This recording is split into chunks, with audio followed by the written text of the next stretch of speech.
કહી જ દે અને બંને લગ્ન પણ કરી લો જલ્દી. અરે તમે લોકો અહીંયા જ મળી ગયા?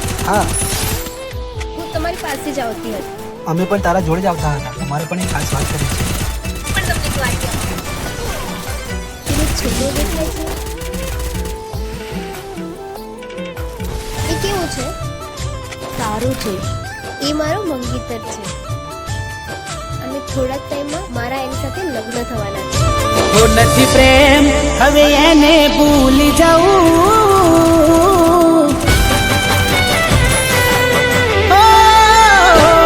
નથી પ્રેમ હવે એને ભૂલી જાઉં. ખોટી એની આશાએ ના રહું. જે અમારા નથી એને બીજું શું કહું. સમજા નહીં એને સમજાવી બહુ. થઈ વાત બંધ ક્યાંથી જોડે જવું. એ અમારા